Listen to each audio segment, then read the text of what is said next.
Philipa Thornton, founder and director of the Resource Therapy Institute Australia. Welcome to the Resourceful Therapist podcast and YouTube channel. Super excited to be sharing with you the power of parts therapy, in particular the one I know best, which is resource therapy. And that's my mission here in the Resourceful Therapist, is to get you introduced to the idea of parts therapy and how resource therapy can help you and your clients overcome attachment deficits, disorders, trauma with the power of parts therapy. And it's a really wonderful thing. So I do this through training in resource therapy and inviting special guests that are interested in resource therapy and other modalities onto the resource therapy podcast here. And you can find out more about resource therapy at Resource Therapy International or at my website, which is www.resourcetherapy.com.au. And I'm really excited, super excited to have a member of the Resource Therapy International community, Mr. Bill Hyatt, with us today as my special guest. Now, Bill is an advanced clinical resource therapist and a fellow resource therapy trainer. And Bill has had great results in anxiety, addiction, treatment, and weight loss, permanent weight loss with his resource therapy work. So we're very interested to hear his adventures. He's a registered member of the Australian Hypnotherapy Association. And we would like to welcome you, Bill, to today to share about what an interesting history. Actually, Bill comes from a history as an ex-police officer, an ex-detective, and now a resource therapist. Thank you, Bill. And the common threads between policing and therapists are that we all pretty much come into it thinking that we're going to be able to help people with their problems. And, you know, we're all human, so there might be a few people who start thinking they're going to build a career, or they might think that they can establish some financial success through whatever they're doing and all the rest. But at base, most people are caring individuals and they want to solve problems for people. And so early in your career, you're starting to learn that you've got to go into every situation with an open mind, and you're dealing with human beings. Mm-hmm. And as you start to understand the problems, you're generally dealing with people who are at their worst. Mm-hmm. They're people who are either criminals who are trying to take advantage of others, and that's the great, proportion of people you're talking to. Or if you're going to talk to people who are not criminals, they're generally at their worst because they're involved with the police because of a problem with criminals. Yeah. Or you're telling them that their son has died in a car accident, or their daughter has been abused, or something of that nature. So they're all individuals, and you come across the same problems often, but the problems are different for everybody that you talk to. They're all unique. So we're trained to be very observant, and policemen are very observant, especially in the world of the detectives. And little things like being able to drive down a street, and as you're crossing the intersection, you take note of how many cars are on the left and how many are on the right, and who's doing what and what's happening. And you kind of store that away without making a real big thing of it. So you're very observant. And when it gets to the point of dealing with the people, the thing that comes up is that you're trained to ask questions. And this is emphasized over and over. And you put it through all of this training to make sure that you do ask the questions, because the next question might lead to the solution or the solving of the problem. Mm. And you can't suggest the answer because you don't know what it is. You're coming into this situation and you want to find out. So one of the things that you're trained to do is to always ask the question and then observe the person, watch them, listen to them very carefully.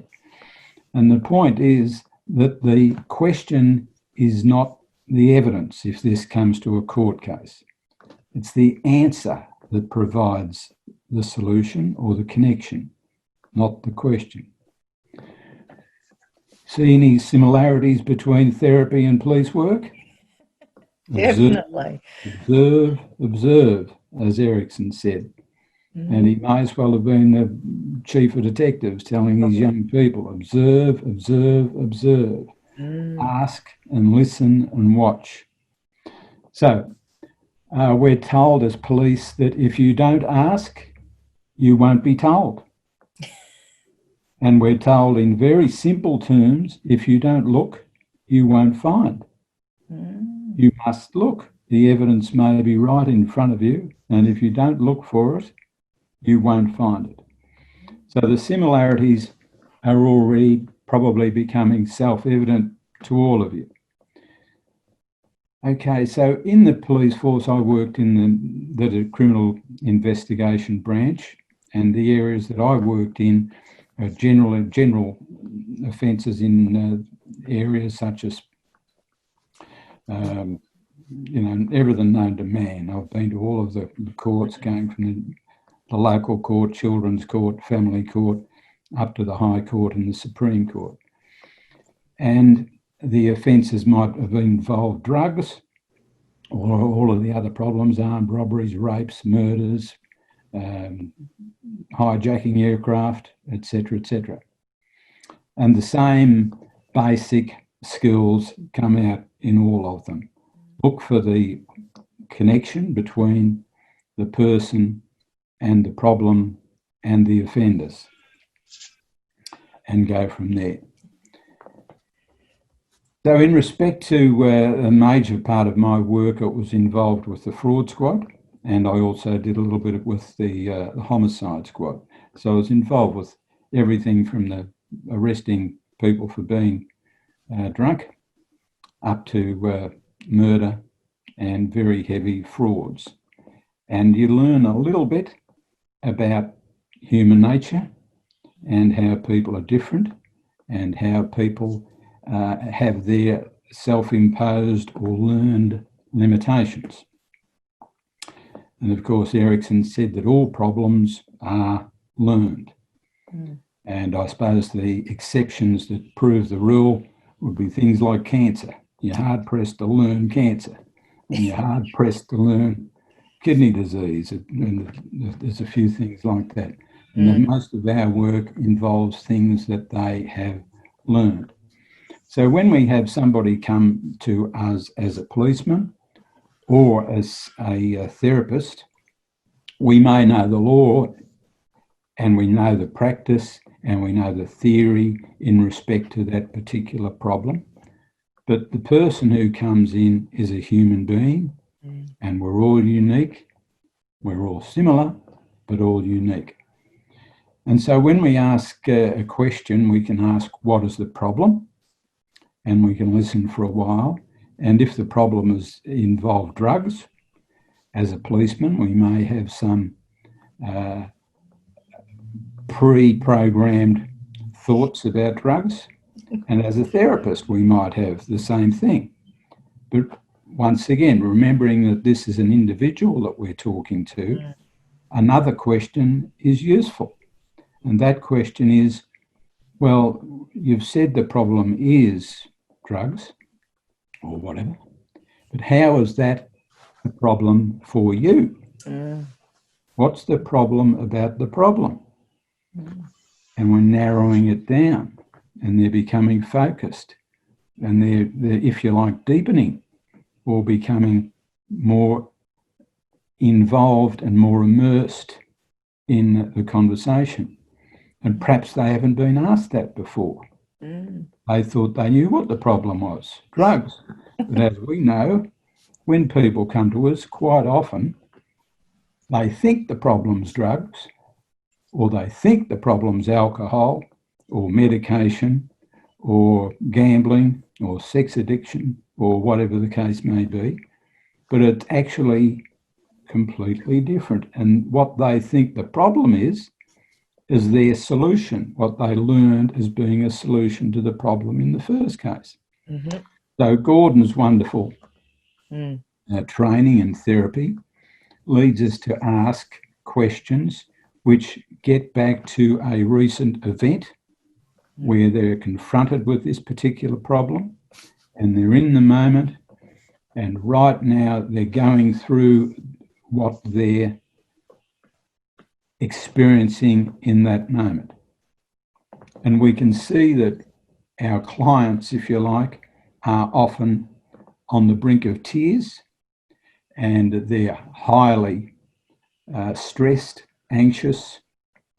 They feel hopeless. They feel overwhelmed. And if they're not crying, it's right beneath the surface and it may well come out. So from that point, Professor Emmerson's wonderful therapy allows us, as you may know, to bridge back past all the so-called subsequent experiences back to the ISE, the initial sensitizing experience which causes the problem. So with the drugs, we're sitting there and we're talking to them and we're asking them to be in this situation where they're thinking about using the drugs, and maybe part of the personality is against it, and there's that anxiety and they need to get back to it, and somebody wins the battle and all of a sudden they're there.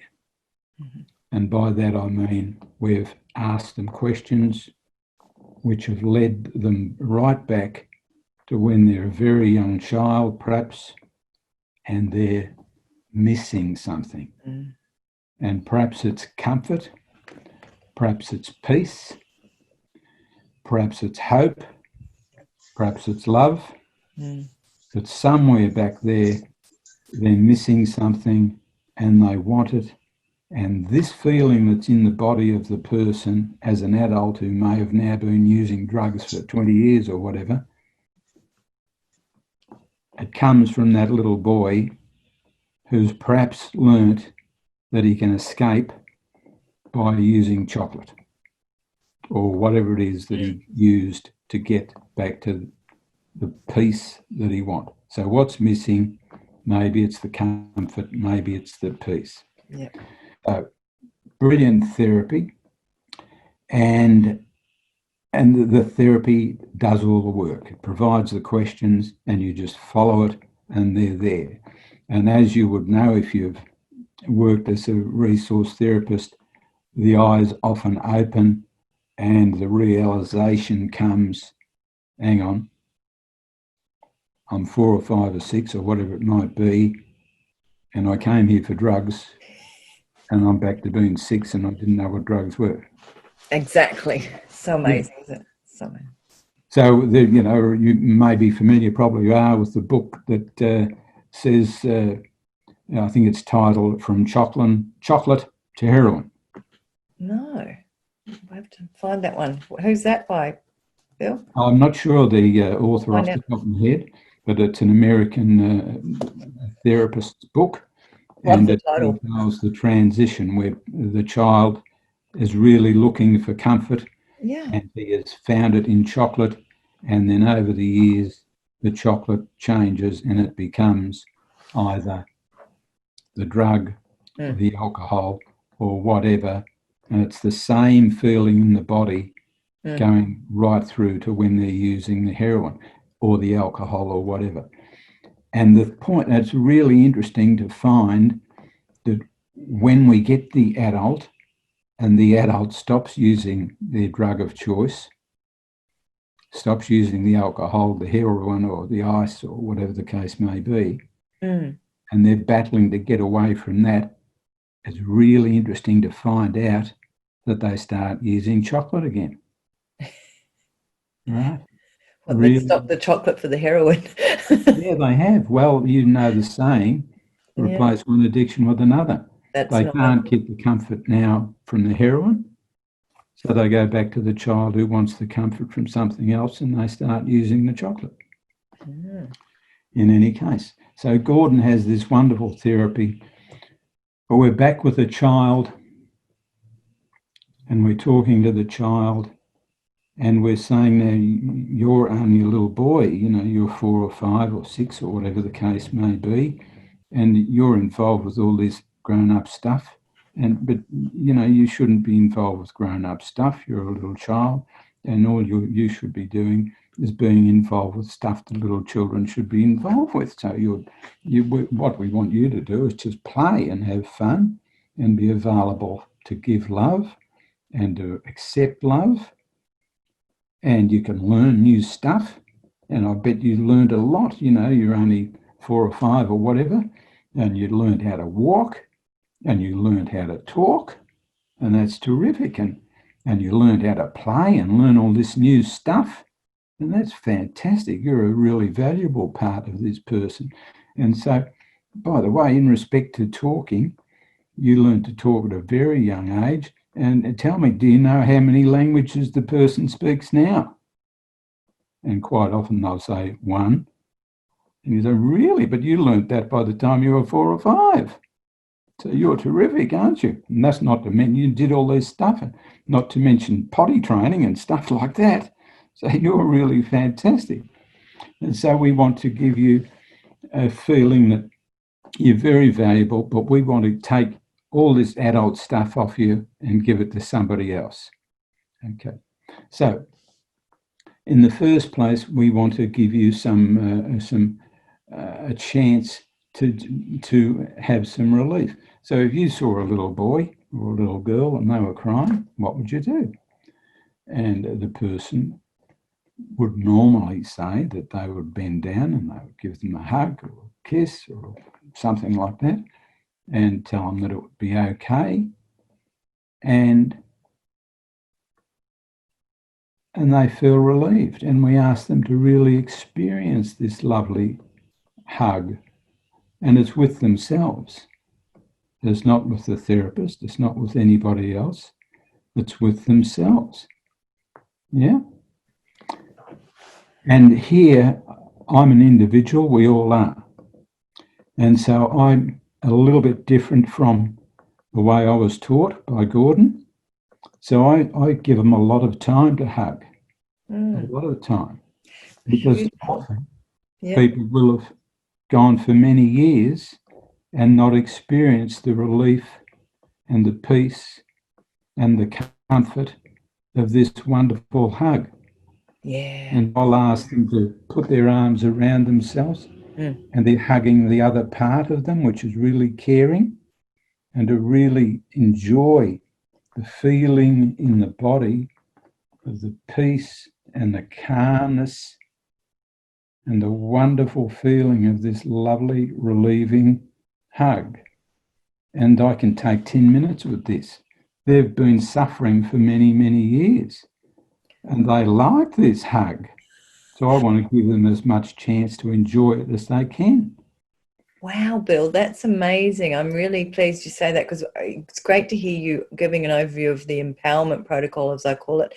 That's, the expression, RT action 4, 5, 6, and 7, removal, relief, and interject, speak, and then that's relief. I'm going to do that from now on. That's so amazing because this is the same as getting a hug, actually. Yes. And what happens in the brain is our oxytocin will start to increase. That's natural comfort cuddle hormone. Yeah. And we're getting online our own beautiful stuff. Oh, and I love that 10 minutes. Yeah, because especially with people with a lot of trauma, that's fantastic. Yeah. That would be worth everything for this. That's amazing. Right. So here we are. As we've said, we're dealing with individuals and we're all unique. So on one occasion, I'm talking with this little girl.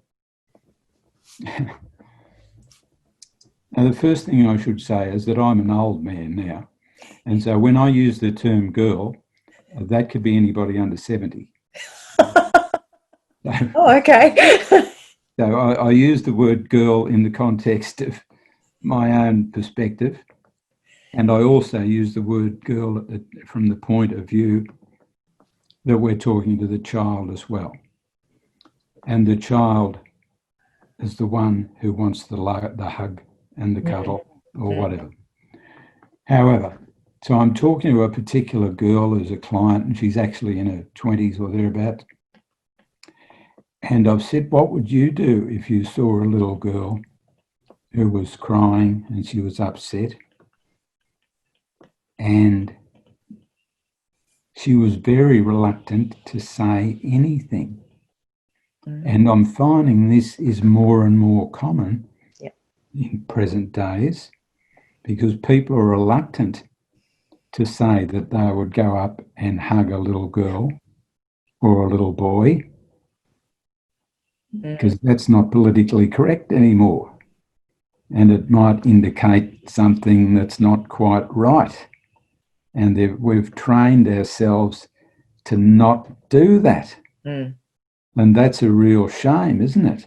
And perhaps that's why people aren't used to hugging in a way. And this girl said she wasn't going to hug anybody. And she said that she didn't like being touched. And she was very uncomfortable with being touched. And we're talking about being touched by herself, not by me or you or anybody else, by herself. And she's still reluctant to have this hug. So remember, in your training, whether it's as a whatever field of therapy, you may have been told that, like hypnotherapists will take a person for a walk to their safe space. But some people don't have a safe place and never have. Yes. So if you go walking them on the beach or whatever in a forest, they're not going to feel safe. In fact, if their home wasn't safe, if their school wasn't safe, if their safe house wasn't safe, you can understand their reluctance. So, with this girl who doesn't want to be touched, one of the jobs that she does, one of her qualifications, is that she works as a massage therapist. And she still doesn't like to be touched. Anyway. That's hilarious. Yeah, so this happens all the time, doesn't it? Doesn't There's little human characteristics that define people. We almost give what we need. Yeah. So therefore, I think it's really important to say, well, you're hugging a part of your own personality, and they're your arms that are around you, and you can be lovable, and you are lovable, and you are really lovable to the child. And if she can understand that she feels the hug with this other part of her personality, perhaps this is the first time that she's really felt that way. It really has. That's why I'm not taking it away from her really quickly. I'm going to let her try to play with this and enjoy it for quite a while. Yeah. Okay. That's a brilliant tip, Bill, and that is it because people have experienced a lot of trauma and haven't ever had touch, or they might struggle. There might be a sensory processing thing or something that's very new, and to kind of solidify that and let the brain, just settle that in and let her explore that's really amazing. Thank you. Yeah. That's beautiful. Oh, thank you. So everything that we say really comes from Gordon. This was me doing it, but one of the things that he said to me during a supervision thing on one occasion, we were talking about the intellectual who wants to learn this therapy. And he was saying, well, you're never going to change anybody by talking to the part that thinks.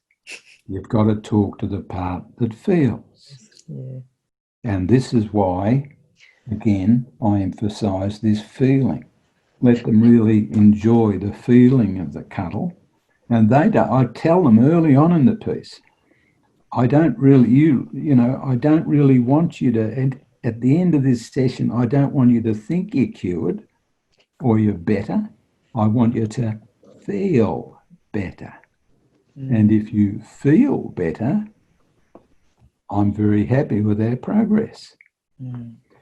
So, in the pre-talk, I will observe that they are, as I mentioned earlier, close to tears or in tears, that they're highly stressed, highly anxious, that they're overwhelmed. And I will say that there's an old Irish saying that if you want to go somewhere, it's really handy to know where it is, otherwise you might end up somewhere else. True. And so I'll say to them at the start in the pre-talk, so, we say that to look at right now, you show that you're on the brink of tears or you're in tears. You're highly anxious. You're overwhelmed. You're tense. You're tight. You're overwrought. So how about if we say we want to get to a certain spot, and let's say that we want you to be calm. Would you mind being calm? Would you mind being relaxed? Would you mind being peaceful? Would you mind being very confident and very positive that you can be calm, relaxed, peaceful all the time? Would that be somewhere that you would like to go? And if they're probably going to say, that sounds okay. That's pretty much the opposite, isn't it, of overwrought, overwhelmed, no hope, can't change. It's always been the case. In tears, and the rest. So then we do we go through the processes I've described, and we give them relief, and we have them enjoy it and feel the the chemical reaction in the brain, feel how wonderful they feel in this process of relief. And we'll then ask them if do you want this person to stay or do you want them to leave? And we don't care what they say, one way or the other. It's their decision, and it's a positive decision in either case, as you know. And then we move on, and we'll say, is there a part of your personality who can do this grown-up stuff for you, so that you can just stay in the subconscious and play and be loving and lovable as you are? Beautiful. The find resource action. Yeah. And generally, they will say da-da-da-da-da-da, and you get a part in, and you introduce yourself, and they allow the introduction of themselves, and you say, well, you're a really important part. Now, they tell me you know a lot about whatever it is, and if they say yes, then you're away, and if they say, oh, not really, then you can do what Gordon suggests and ask them some questions about how they would react to certain things, and then say, well, you seem to have a pretty good handle on this stuff. So I wonder, you can do this because the more you do, and you can do more things at the same time, the more you do, the stronger you'll get. And we'll come back to that. But once again, they're human beings. So once I had a person who was in for an addiction, and she's a middle-aged person, 40-ish or thereabouts, and we're talking away, and she's the little girl, and she's talking with the little girl's voice, and she's in tears, and I've said to her, is there an adult part of you who might be good at helping out here? And the little girl's voice and the little girl's face looked at me and responded by saying, I don't think there's an adult in here. Wow. And your heart goes out. Doesn't it just? She doesn't know anybody who can do adult stuff. So here's a question which I can pass on to you that I've found useful, and it came spades there. And the question is, what does the adult like doing? What's the activity that they like doing? And she said that the adult liked to be creative and liked to make cards and write stories and play out roles and things like that. And all of a sudden, her body has become still and her eyes have closed and her breathing has changed. And she's gone into hypnosis all by herself, talking about what she likes doing. And as she talks about it, she talks about being focused on small details, chunking down problems, and dealing with each stroke, each part of the work. And all of these resources are coming to the surface. Wow. So this person says there's no adult in there, and yet, bingo, here's the adult. Here's the person who's really resourceful. And here's the person who, when they started doing this work, probably weren't very good at it. But they didn't give up. They kept going. And they kept practicing their art until they solved all the problems. They chunked them down into bite-sized pieces. You know, the old story, how do you eat an elephant? One bite at a time. She chunks them down and she works on the small parts until she gets them perfect. And they're part of her cards and things, her work, her crafts, her stories, for which she is a professional. There's your adult part, bingo. So I recommend the question to you, what do you like doing?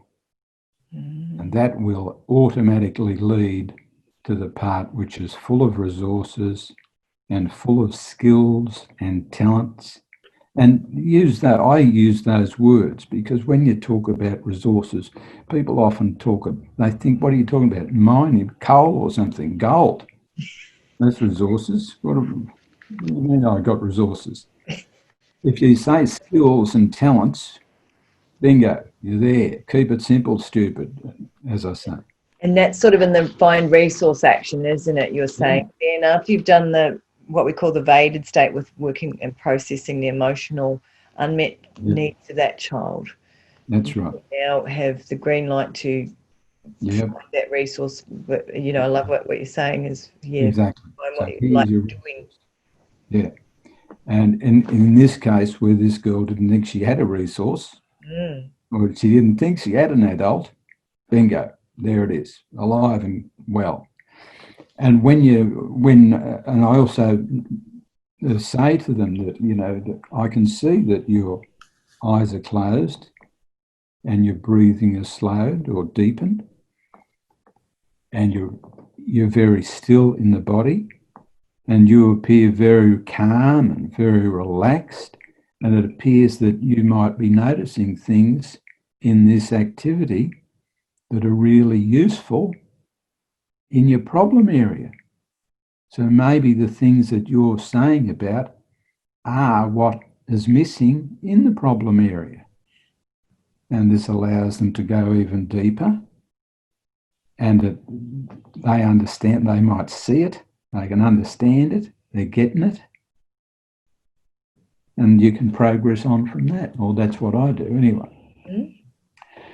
So we go on from that moment into the other sections, and when we do come out, I can ask them, not only do we do the imagery check, but when we come out, I can say, now what's different now? How do you feel compared to how you felt when you walked in?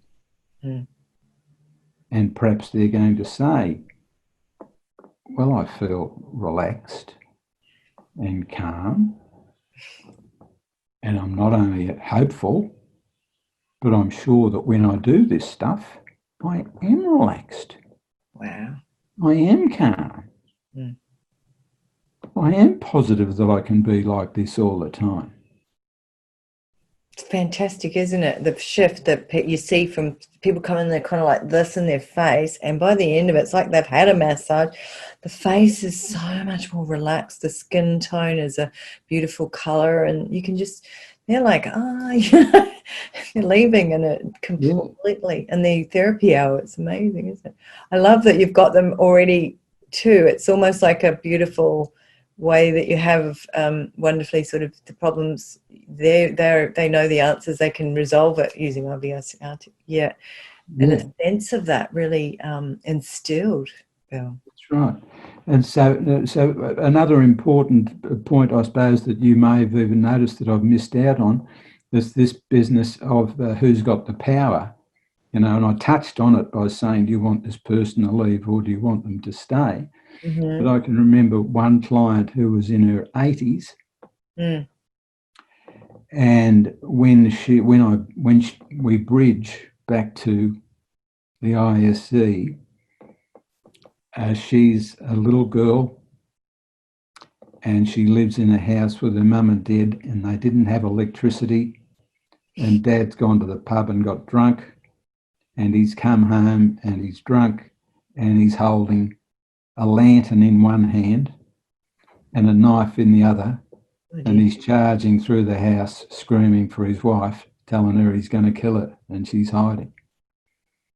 And when I asked the little girl whether she wants to speak to him, this 80-year-old woman is still afraid to say anything to him. And so I do the Gordon, and I tell him off, and I know how to do that. And then I ask her whether she wants him to stay or whether she wants him to leave. Oh, Bill, you've got to tell us how you tell him off. We want to hear. Well, Gordon has this thing where he has them, Drink, down to 1.5 inches, and we can do that, and that works really well. But in a way, the policeman also comes out here. Yeah, I was wondering. Tell this bloke that he's a gutless bloody coward. And he wouldn't have the guts to have a go at anybody at the pub. He's got to come home and pick on a woman and a child. Right. And I can mean it, and I can do it very well. And then, of course, it's not about me. It's about down to no power. And then Sorry, Karen. And when this woman is then asked to say whether she wants him to leave or stay, this woman can tell this animal to get out and leave, and she feels that now she does have the power. Transformative, isn't it? Up until that point, this 80-year-old woman is afraid of something that is dust. He's been dead for so long it doesn't matter, and she's still afraid to talk to him. So to come to the point where she's got the power and she hears me telling him off as well, and we're in this therapy room and you can say anything you want, etc., etc. So powerful, isn't it? So powerful. I think it's really good for new therapists to just be reinforced, like whatever's there as a memory fragment, just nothing. It's already gone. It's past. We're not. The guy is ashes. He's finished. Anyway, so we're there, and we can ask what's happened, and we can go to the imagery check, and we can have the person feel whether they actually need the comfort from whatever product they were using. And again, we've emphasized that everybody is unique, and yet at the same time we're all similar. So I've no doubt that all of you could tell of experiences with people who are very similar, and I can tell of other people who are very similar as well. I can talk about the little boy who was hiding under the bed with his brother while his drunken mother was trying to bash her sister with a baseball bat. Oh, dear. And I can talk about a drug offender who, when he bridges, goes back to when his father is sitting on the couch telling him and his brother and his sister that he's got to leave and he loves them, but he's got to leave. He cannot stay. He can't, he doesn't want to talk about it. He loves them, but he can't stay. He's got to go. Very sad. Yeah, and years later, the fella's been using drugs every day from the age that he basically was then until he's in his 30s. And all of a sudden the eyes open. And he's found out that father left because he discovered that the mother was having an affair and he couldn't stay. And so he has taught the child that when you have an adult problem, you run away. Yeah. And this kid has been running away, using drugs every day since he was 13, and he has been using the drugs to run away, to escape. What a role model. Yeah. So as soon as he sees it, he puts the connection together. Yeah. And the eyes open, the light has gone on, and that's the end of the drugs. Now, this kid had killed himself using drugs, and he was using the drugs while he was driving on our freeway. And he was doing, the speed limit was 110 kilometres an hour, and he has gone off the road and died at the scene. And he didn't die as a result of the accident. He was using the drugs while he was driving, and he had a seizure. So he's died as a result of the seizure. And the ambos have turned up at the scene, and they've got him going again. And he's gone into a coma, and he has a film which he showed me of being in the hospital, in the coma, attached to all the tubes, doctors, etc. around, his family around, his wife is there while he's out, and they've been told that he may not come out. He might. And that if he does come out, God knows what he's going to be like.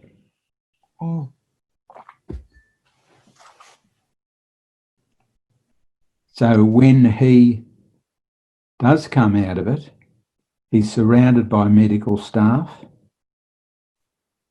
and the more trouble that he's in, the more he needs the drugs to escape. And he's called it self-escape.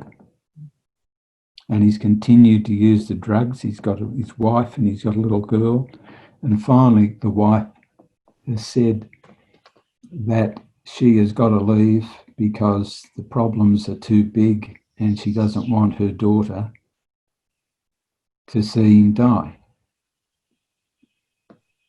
And although he was surrounded in the hospital by all this medical staff, the more the problems, the more he needed his escape.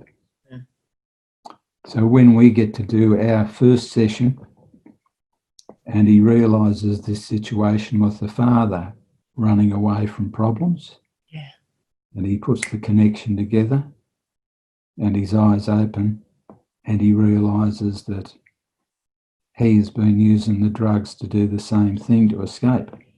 And his wife has left, and so he stops using the drugs that day. Wow. And he doesn't use them since. And I tell the little, I'm talking to him as the little boy and to have a cuddle, and that all he's got to do is go back and play, and that's and be loving and be available for love, and to cuddle a part of his own self who will come in and provide relief, etc., which he does. And he's fine, and he doesn't use drugs again from that day forward. And I keep a view of him by watching his Facebook page. And he contacts his wife and he tells her that he's stopped taking drugs.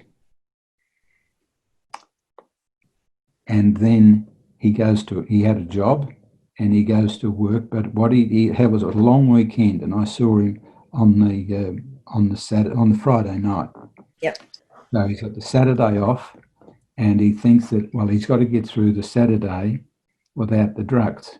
So he's destroyed his drugs and his equipment, and he's got to get through the day. So he thinks, well, what I'll do is I'll work myself to the point where I'm just exhausted and I can drop. And so he does really heavy work around the house. And he's got a big tank on his back, and he's spraying poisons on flowers and things that he doesn't want to have. Works himself out, falls asleep, and he wakes up the next morning. When he went to sleep, he's got no energy. He wakes up in the morning, and all this energy is back. Wow. And so he works like hell all day, so he'll be able to get through another night's sleep without the drugs. What was he using? Because I'm just thinking withdrawal syndromes. Using artificial marijuana. Okay. Yeah. Okay.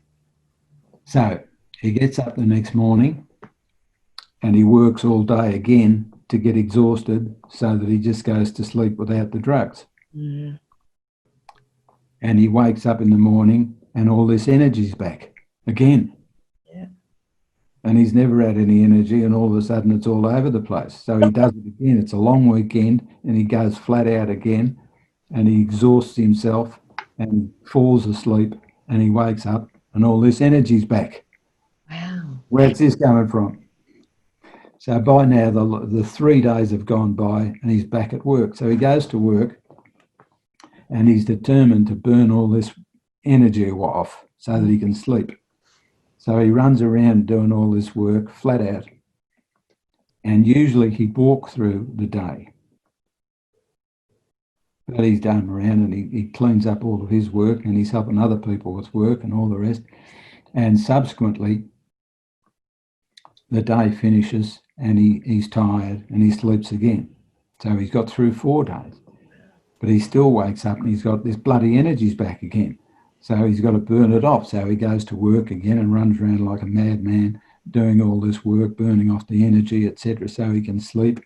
And meanwhile, his boss is watching this person and doesn't know if it's the twin brother that's turned up or something. It looks exactly the same way, but it's a different person. He's running around doing all this stuff. Because that'd be a very different energy to him if he was under the influence of cannabis all the time. He'd be very slow. Yeah. And as you were It's saying, worse than cannabis, of course, because it's the artificial stuff. okay, that can be pretty not good. No, it's not good. And it changes all the time, because in order to maintain it, every time the coppers get close to closing them down, they change the ingredients. So there's a lot of chemicals in this Yes. mix, not Very, the good old very, cannabis, which attaches to fat cells, but this is cannabis by a long shot. It's much more dangerous. So he comes in, and he's got 4 days of the working week, because it was a long weekend. So every day he comes in, and he runs around, he goes mad trying to wear off all this energy, and he gets home at night, and he does without the drug, and he collapses, and he wakes up the next day, and the bloody energy's back again. So, God, here we go again. He's got to go to work and run around like an idiot, burning off all this energy. And the boss is thinking, this is definitely somebody else. This is not him. This is a different person. So by the end of the week, he comes up and he approaches him and he says, listen, I've been watching you, and I really thought it might be somebody else, but I'm sure it's you, but you're different. And if you're different, and if you're going to do what you've been doing this week, then I can afford to pay you a lot more than what you've been getting paid, because you're doing a lot of work. fantastic. Yeah. So in fact, after a week, the fellow has been told that he's worth a lot more. So he goes to a employment agency, and he gets a job for twice the money elsewhere. So he goes there anyway. And meanwhile, he's been ringing his wife, and his wife's gone to her mother's with the child, and it's the same voice that's ringing her, but it's a different person. So after a week, she's got to come back and see what's going on. And so she comes back and it is a different person. And he isn't taking the drugs, and they are focusing very well on what they're doing. And he takes her out and they go into the little town near where they live. And she would normally have to fight with him to spend any money on a dress or something because he needs it for the drugs. Yeah. But this time he goes in and he walks behind her and he lets her buy what she wants. And then he says, listen, there's a new store around the corner. Would you like to go there and have a look? And it's a different person. She's trying to figure this out. So anyway, she'll go around there and have a look. And then the family are asking, they've invited them to a barbecue and they've been to these before. And so anyway, she goes there and he's there. And instead of wanting to get back home to get his drugs, he wants to stay. And the family is saying, you know, we're going to stay and we're going to do this, what, that, and the other. And he goes up to the wife and says, listen, they've invited us to stay for a while and do this, that, and the other. So, you know, would you like to stay? And once again, she's thinking, this is a different person. So after a week, she knows that this is different and hopefully this is the start. So she moves back and the child is there. And in the meantime, a lot of the problems that he was worried about have disappeared because on this weekend, for instance, while he's got 3 days and he's been running around doing all this work, he's got rid of a lot of the stuff that she was complaining about as being problems. They're done, you know. So it's a beautiful story. And he provided me with a video which is on the Resource Therapy. Put a link up. I'll put a link to that. Yeah, I will. Thank you. And I'm just hoping, I imagine they got back together. Oh, yeah, after a week. And I saw them quite a bit. And the interesting thing also was that I told the child that the child should just go back into the subconscious and be loving and be available for love and to just play. And I've got his Facebook page. So I'm looking on the Facebook. And all the Facebook is full of him playing. Oh, nice. He's playing with motorbikes and with toys and with his little girl and this, that, and the other. So he really has taken this go back to the subconscious and play message really to heart. He's gone nuts. He does nothing but play. Fantastic. It was really good to see. Anyway. Marcel's saying, that's a fabulous story. Thank you. So successful. Thanks for sharing. That's Marcel. That is. And I think too, Bill, you have stopped in its tracks intergenerational trauma. Instead of, you know, another little boy growing up in a household of separation due to whatever, this pattern's, boom, there's a full stop in this and a new history of secure attachment from parents that stay together. It's so emotional. So this is fantastic. I love that about resource therapy. It's like intergenerational. So do I. And, you know, when, it's just wonderful. And, you know, I went and I took the video, of course, out to Gordon and Anna and showed them. and they, of course, were delighted with it as well. Incredible success you're having there. You know, fantastic. I'm wondering too, thank you for sharing that. Let's hear from, does anyone, Elizabeth, Marcel, Jim, Donna, would you like to ask Bill, any questions? Let me get the chat up and any curiosities that you might have, especially, you know, we've got someone who's really able to, I love it, Jim, Bill, sorry, I was looking at Jim and thinking, Bill, that your police background has really helped you become such a great therapist. All policemen want to help people. Well, not all policemen want to help people. Well, I mean, as I heard you, I was like, oh, it must be so hard for policemen, persons, because all you see is quite a lot of tough stuff and people at their harshest and hardest. I felt that was... I used to say that 97% of the people you see are the worst of people, and the other 3% are people at their worst because their daughter has been raped or their son has committed suicide or Yeah. been locked up for doing something naughty or whatever. So yeah. So But I'm sorry, I didn't mean I've to worked insult with you, but the curiosity is element is a fantastic thing, and I didn't know about the police process as well. That was fascinating. Anyone got any questions Oh, for? well, Bill, thank you for that. It was fantastic. It was. I loved your insight stories. That I come from an alcohol and drug work line myself, and I love how you were saying, particularly around letting the client have that moment, for about 10 minutes, just be in their self-love for a while, having that cuddle for themselves. I'm a new therapist myself to this, and I work with rehabilitation with alcohol and drugs, and my clients, I actually give them the same thing when I have to do this therapy with them. I let them bathe in that self-love for a while, but I'm not leaving it for 10 minutes. I sort of tend to feel, oh God, I've left it too long, so I need to bring it back quickly. But I think, I'll start learning to stretch it along a little bit more, because I thought that's absolutely spot on. What also resonated with me was that you were saying about the clients when they've got no one they can no one as a child. I've actually seen that quite a lot within my own clients, and I've done exactly what you've said, in the sense of asking them what is their greatest strengths and who would you be and all the rest of it, and that's actually helped me break through with them as well. So I thank you for that, because I was just going out on a wheel myself when I was doing it, because I'm new, and I thought, oh God, yeah, okay, that was fantastic. So I picked up some marvelous points from you. So bless you. Thank you. Thank you. Thank you.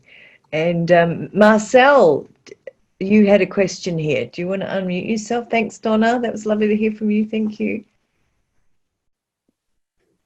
Yes, Bill, it's been really wonderful. Thank you so much for sharing. I just wanted to ask, do you initially get much resistance from clients, especially in the area of fraud, your experience of fraud and homicide? Look, in respect to client, I think the therapy that Gordon has come up with, in my experience, works so really well.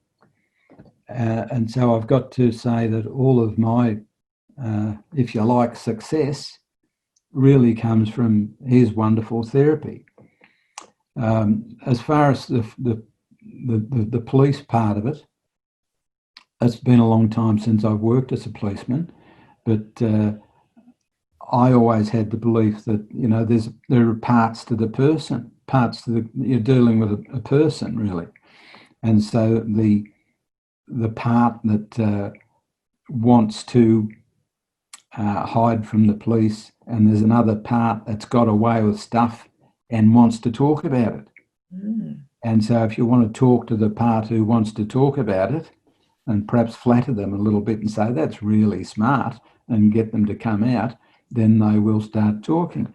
And we're using tricks of the trade, I suppose, but what I found was that if I was doing an interview with somebody and they were a career criminal, for instance, and they're sitting saying, no comment, no comment, no comment, you can ask your question, go for your life, but I'm not answering, no comment. And we'd always be giving them plenty of cups of tea, etc. And in due course, they would need to go to the toilet. And of course, I'd have to accompany them to the toilet. So you'd walk out of the confines of the interview room and take them into the toilet. And while they're sitting there or standing there urinating and you're standing there beside them, I could say something like, I got to admire the way you did A, B, C, X, Y, Z. And there was something about the toilet which meant that they tended to think the interview was over and they would start bragging a bit. Mm. And I'd have a tape recorder in my pocket. And they're still under caution. They still don't have to say anything if they don't want to. And so you get all kinds of admissions being made. So much for the, no, I'm not telling you nothing kind of situation. And it's an interesting question that you raised, because there was my interest in hypnosis started earlier in life than when I was in the police force. I knew a fellow who kind of lacked confidence, and he'd been married and had children, and arrives home one day to find out that his wife has been having an affair and the marriage is over and da-da-da-da. And he was very angry and remained so. And I was working with him.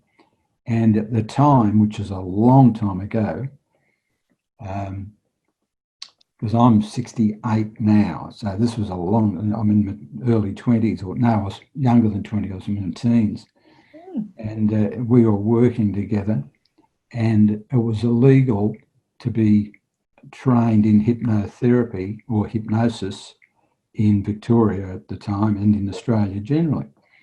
But the Australian ACT, the Australian Capital Territory, where our parliament is, hadn't put through a law. And so this stage hypnotist was offering courses. So this bloke went to do this course, and his confidence improved remarkably, and he used that to be able to speak with women, etc. And I could see the results, and results were very well. So I believed in this hypnosis stuff I could seen it work. And so then, when I was in the police force, on one stage I was suffering from stress, which police do. And so I went to a hypnotherapist, and he put me under, and he took me to, my favourite place, and let me walk through there and relax, etc., etc., etc. And I came out, and I was really relaxed and felt terrific. And I get in my car. I had a police car, an unmarked police car, because I was in the fraud squad at the time. So I'm driving back to the office, and I'm driving along the freeway, and I'm relaxed, and I'm calm, and I'm wonderful, and everything's terrific.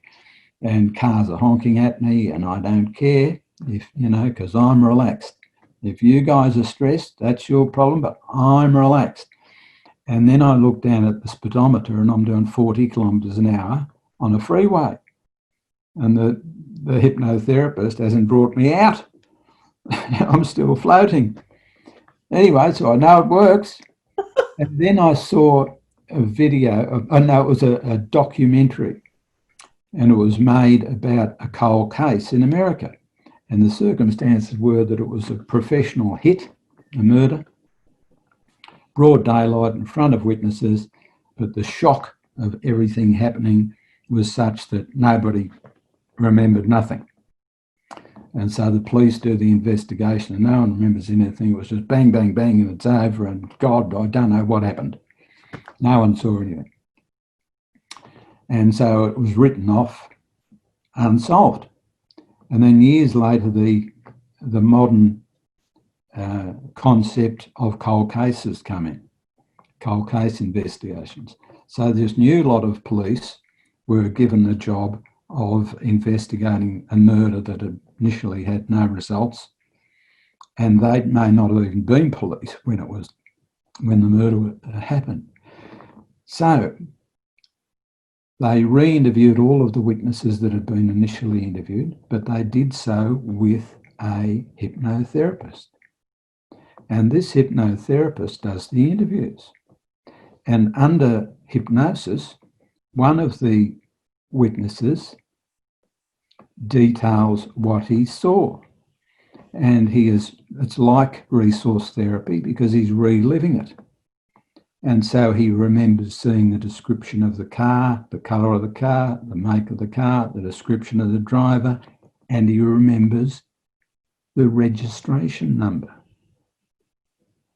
And so the police find out who owned that car at that time, many years ago, and they arm themselves with with a search warrant, and they go out, knock on the door, and you can imagine this bloke's got away with this murder for years, decades.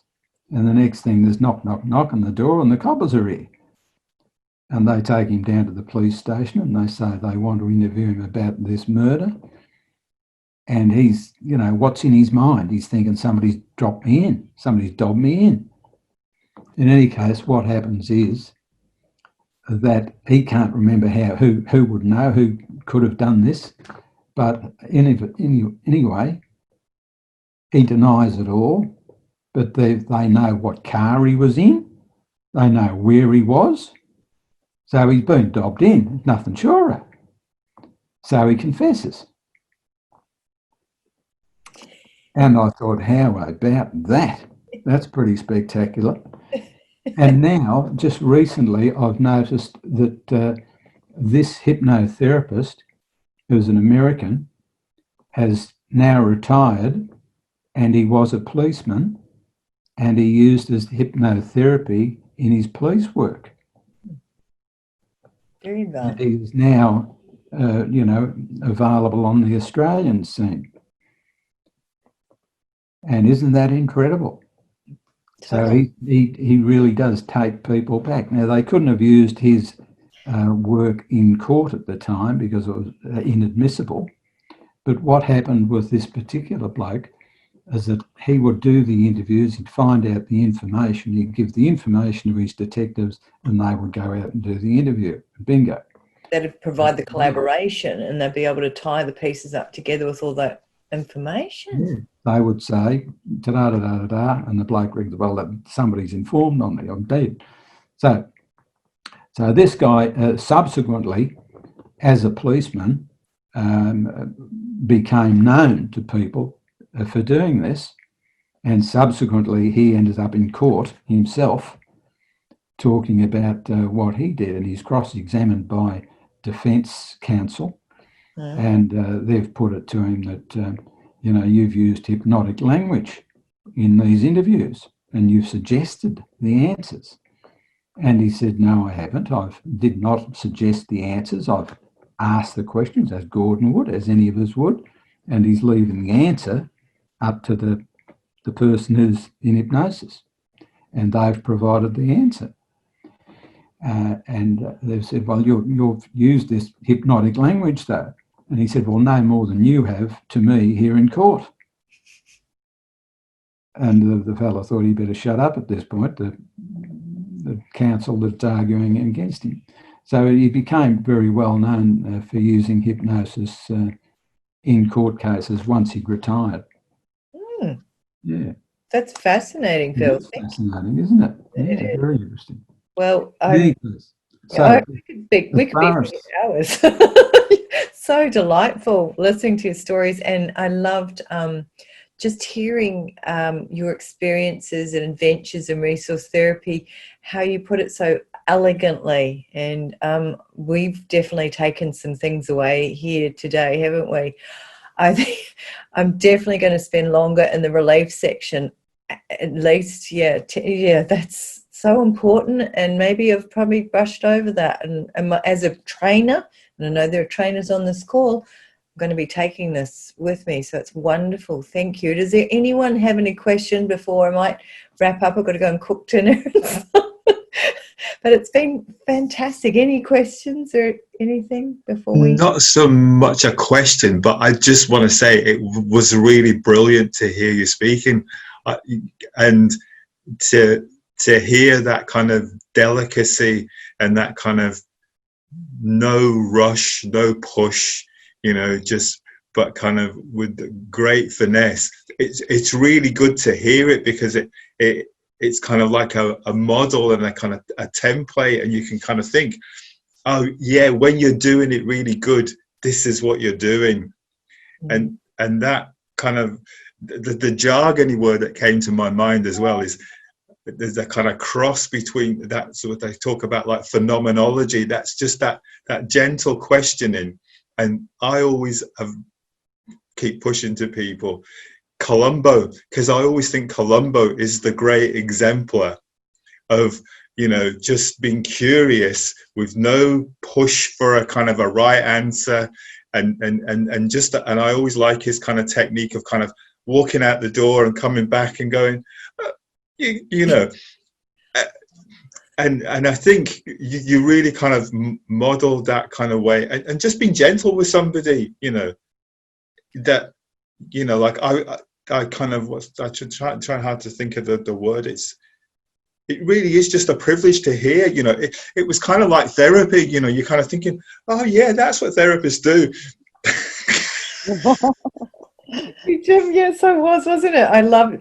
I've always got an insightful comment, but it was, you're beautiful, Bill. And I think I was hypnotized partly through that. You've got a good voice, someone else. Yeah. It was very well done, Bill. And just It's wonderful therapy that Gordon has developed, isn't it? Oh, And, amazing. it's a very beautiful and very gentle therapy, and it just leads them. But we're all individuals, so we're all going to adapt it a little bit to our own style, etc., and work along that way. But as Gordon, you know, would say, you know, the more you do, the stronger you become. When he asked for a person to be of assistance and be able to do something that's a little bit out of his. Sorry, your internet's cutting out a little bit there. Okay.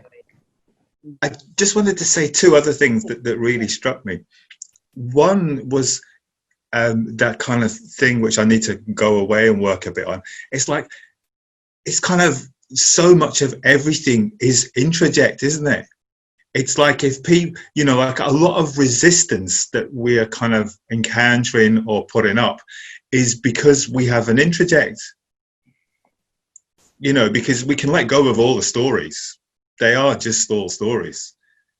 So there's something in there for me. And the other thing that I kind of thought was had an aside was the bit when you talked about the woman or the man with the drug problem, and how his wife came back and kind of appreciated that he was different. And I thought there's something in there about the way that we kind of somehow intuitively kind of know, you know, when we don't trust people because we know the parts haven't changed, so we know the parts that are telling us, oh yeah, I've changed, are just lying. Well, and maybe that's not the whole truth, but there's something. So even though people aren't thinking in parts, they know that they're getting the same, and there's no evidence of change. So that thing, particularly when we have problems, we keep coming back and going, yeah, I'm going to do it this and this. Yeah, I'm going to do it. Yeah, I've changed it, you know. And it's like people somehow are intuiting that there isn't really any, and what that process is. It was a brilliant listening. I'm so glad I listened. Thank you. Thank you for that. Sorry. I want to just say that Thank you. The guy, they really are changing, because once the child is told that he can stay and he just has to play and be available for love and be lovable, and we're going to get the adult to do all that grown-up stuff. And so we've told him to play, and we can't then expect him to do otherwise. That's what he's going to do, and he's going to be so relieved to do it and leave all the adult stuff to one of the grown-ups part of the family. And it's wonderful to say. So this, the particular individual hadn't changed. You know, the child was going to stick with being a child, and the adult was going to be the adult, and the other parts were going to be the other parts. So the wife comes home and she doesn't know what's changed either. She knows he's a different person. It's the same body. So it's not just the boss who's seen him as being different. His wife's seen him as being different. His child's seen him as being different. He is different in all terms for all of those parts. But anyway. It is fantastic. I think if I can, Jim, so what you're saying is people intuit, have a felt sense of that emotional shift in the person's energy field, because the defenses are gone. There's no need for that. You know, there's not that part telling, you know, some sort of story to keep someone happy. They're just, because they're feeling different in themselves, that is shows up really in the freedom people experience, and that's so incredible. Thank you, Bill. No And worries. I just want to speak to Elizabeth. You haven't said anything, and if you wanted to, now's your chance. No, that's fine. I just very much enjoyed it. Thank you very much, Bill. That was great. I've got a policing background myself, so it was very. And I've got my own daughter who's a couple of years into the job here in New South Wales, so I certainly understand what you were talking about in that regard. So, yes, Really resonated. yes. Police experience. Can I just ask one last question? I know I don't want to hold up too much time. But Will, I know with your hypnotherapy, do you mix up your hypnotherapy and RT together, or do you just concentrate on one RT solely when you're working with a client, or do you sort of bring in both modalities? Look, it's in a way it's the same as police work. You go in and you use what's appropriate for the circumstances. So if as I say, with this particular person who indicated that there was no adult, then we just ask the question, well, what does this person like doing? What do you like doing? And then, bingo, there's your adult. Yeah. And that's out of something different. And in a way, it's interesting to talk about people who do rapid instant inductions and things by way of the fear or shock or whatever, which isn't very calming. It's the opposite. But this is the quickest induction you can possibly get. Ask people to talk about what they like. And they're there already. Bingo, the eyes shut, the face smooths, the body goes to still, they're focused, they're absorbed, and they're in the hypnotic experience. So this is where you can find the resourceful part all the time, the part that knows how to deal with problems and knows how to adapt to different circumstances. There he is. Yeah. That's fantastic. The secret sauce. What do you like doing? And that will, Up it comes. Thank you. Thank you. So, by the way, if you do want to know more about that, the fellow who's adapted that particular aspect, now I'm trying to think of his name, but he offers online courses. He's an Australian doctor and he worked and learnt with Erickson. I can tell you because you've told me. Rob McNeely. Yes, Rob McNeilty. Yeah. ROBNCNEILTY. He lives in Tasmania and he teaches online courses and it's all on Ericksonian methods, having studied with Erickson while he was alive in person in America. Wow. That's fantastic. Thank you.